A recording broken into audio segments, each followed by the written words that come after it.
In the middle of what were already tense, high-stakes negotiations between the United States and Iran and Islamabad, an unscheduled phone call has become the flashpoint for a rapidly growing political and diplomatic controversy.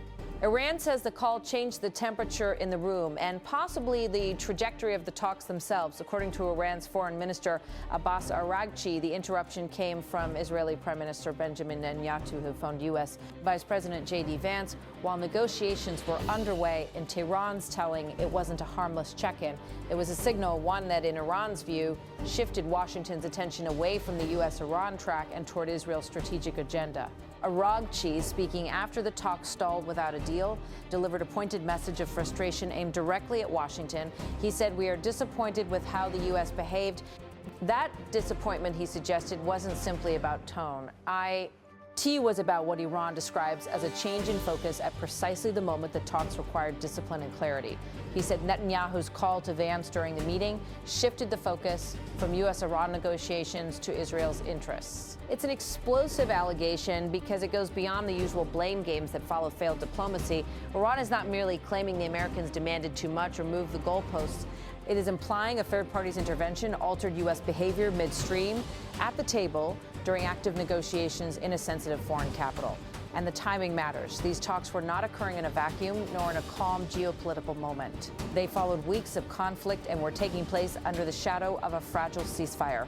Iran's side stressed that the negotiations were unfolding in an environment where trust was not merely thin, it was nearly absent. Iran's message was that it showed up anyway. In remarks reflecting the country's posture after the meeting, Araghchi framed diplomacy as an instrument of national survival rather than optimism.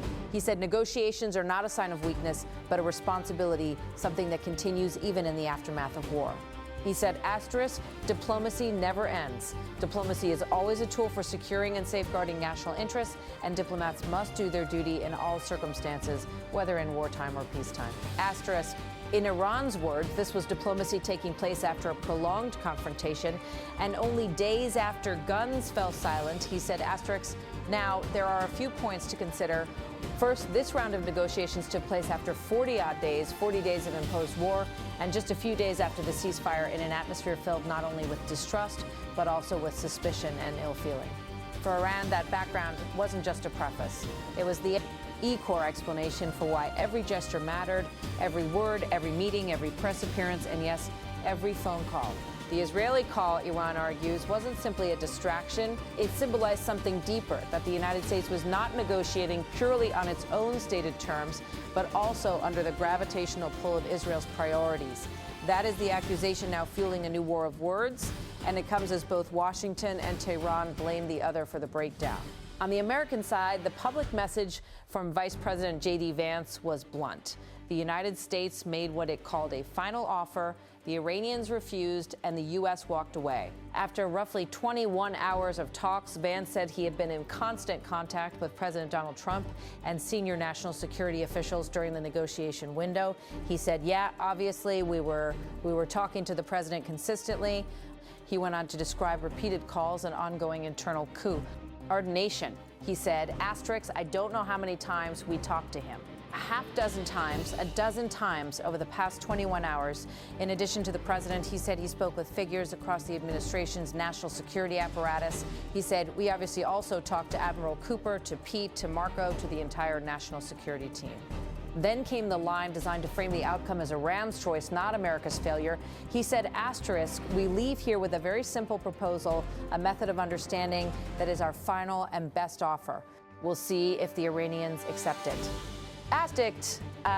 But he also acknowledged what everyone was already concluding. There was no deal. He said the bad news is that we have not reached an agreement. And he added a sharpened edge aimed at Tehran's domestic and regional standing. He said, and I think that's bad news for Iran much more than it's bad news for the United States of America. Vance's argument was that Washington had drawn clear boundaries, what it would accept, what it wouldn't, and that Iran declined to meet those terms. He said, We've made very clear what our red lines are, what things we're willing to accommodate them on, and what things we're not willing to accommodate them on. Asterix, then the key point, the nuclear question. Vance framed the core U.S. demand as a long-term, verifiable commitment that Iran would not pursue a nuclear weapon and not pursue the means to quickly get one. He said, but the simple fact is that we need to see an affirmative commitment that they will not seek a nuclear weapon and they will not seek the tools that would enable them to quickly achieve a nuclear weapon. He called that the central mission. He said that is the core goal of the President of the United States, and that's what we've tried to achieve through these negotiations. Vance also claimed Iran's previous enrichment infrastructure had been destroyed, but insisted that physical damage alone was not enough. Washington wanted a durable political commitment. He said, Asterix, the simple question is, do we see a fundamental commitment of will for the Iranians not to develop a nuclear weapon? Not just now, not just 2 years from now, but for the long term. We haven't seen that yet. Adams, in this framing, the negotiations collapsed because the U.S. offered terms and Iran refused. The U.S. says it negotiated in good faith and left with its position unchanged. Iran's framing is almost the mirror image. The talks collapsed because Washington arrived with conditions it knew Iran could not accept, and because Iran argues the U.S. posture hardened further amid outside influence. That clash pressure versus sovereignty is the familiar fault line that keeps resurfacing in U.S.-Iran diplomacy, and it is now being amplified by high-profile Iranian voices beyond the current negotiating team. Former Iranian Foreign Minister Mohammad Javad Zarif weighed in publicly, responding to NC's messaging with a sharp, sarcastic summary of why he believes the talks failed. He said, Asterix want to know why negotiations failed?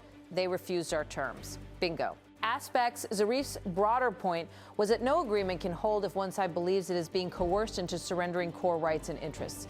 His message to Washington was that take it or leave it terms are not diplomacy, they are diktats, and Iran will not accept them. The dispute is not merely about who walked away first, it's also about what exactly was demanded.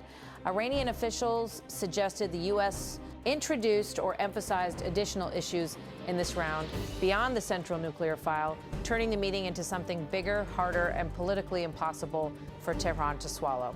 In remarks attributed to Iran's side after the session ended, Iranian officials indicated that while some understandings may have been reached on certain points, 2 or 3 critical issues remained irreconcilable. He said, asterisk, the reality is on a number of different issues, we have come to some understandings, Adams.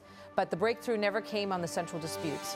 He said, Asterix, however, regarding 2 or 3 crucial issues, the perspectives were quite divergent, and ultimately these discussions did not lead to any consensus or agreement. Adams' side also stressed what it described as the complexity of the moment, the prevailing circumstances, and said new topics were raised that expanded the scope of the negotiation. He said another significant point that needed to be taken into consideration was the inherent complexity of the subjects and the prevailing circumstances. Then the most sensitive claim that new files were injected into the talks, including matters tied to the Strait of Hormuz and broader regional issues. He said some new topics were added to the negotiations this time, such as the issue of the Strait of Hormuz, or perhaps the entire region is not a side issue. It is strategic leverage, a national security red line, and one of the most important choke points in the global energy system. Any suggestion that negotiations included demands related to Hormuz would be politically radioactive in Tehran and alarming far beyond Iran's borders. Iran's side argued that these areas have unique conditions and cannot be packaged into a single final offer in one intense session. He said, well, these areas inherently possess their very own specific conditions, unique characteristics, and particular requirements. If the U.S.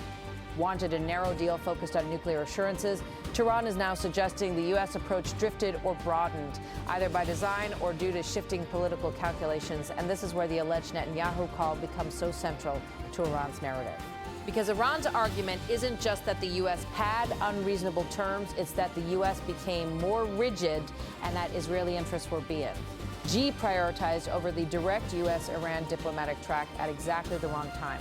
Araghchi also criticized Vance's decision to hold a press conference before leaving Pakistan, calling it an unnecessary escalation when negotiations were still delicate and trust was already collapsing. In Iran's reading, public messaging, especially triumphant or dismissive messaging, can close off diplomatic space that negotiators might still need even after a setback. Tehran's view is that diplomacy can continue after a breakdown, but only if both sides leave room for it. The United States, meanwhile, presented the press conference as transparency and resolve. a message that America had put forward a final offer. Iran refused, and the consequences would fall more heavily on Iran. So what happened behind closed doors? Was the deal already doomed, trapped by incompatible red lines, domestic politics, and the weight of recent conflict? Or did a single moment, a single call, tilt the balance of an hour? ED, unstable negotiation. Iran wants the world to believe the second explanation, that negotiations were still alive, still moving, until an outside intervention shifted Washington's attention and priorities. Washington wants the world to believe the first, that it offered terms, Iran said no, and no amount of phone calls or side conversations can change the basic problem that the United States wants ironclad long-term nuclear guarantees, and Iran won't accept constraints it views as imposed and humiliating. Both sides are also speaking to their domestic audiences. For Washington, toughness plays well, and final offer language signals strength. For Tehran, defiance plays well, and accusations of U.S. bad faith reinforce a long-standing narrative that the United States cannot be trusted. But regardless of which story is closer to the truth, the consequences are real. These talks were not just about wording on a page, they were about what comes next after war, about whether a ceasefire holds, about whether miscalculation leads to renewed fighting, and about how quickly a new crisis can spin into something much larger. The collapse of the Islamabad talks leaves diplomacy bruised and the region watching for the next trigger. And at the center of the latest dispute is a simple, unsettling question. If negotiators can't keep focus inside the room, if they can't stop outside pressures, allied demands, and political messaging from steering the process, then what chance does any future round have of succeeding? For now, the negotiating table has produced no deal, only deeper distrust, louder accusations, and competing narratives about who sabotaged what. And as both sides harden their positions publicly, the possibility that diplomacy was never meant to succeed is starting to sound less like cynicism and more like a warning.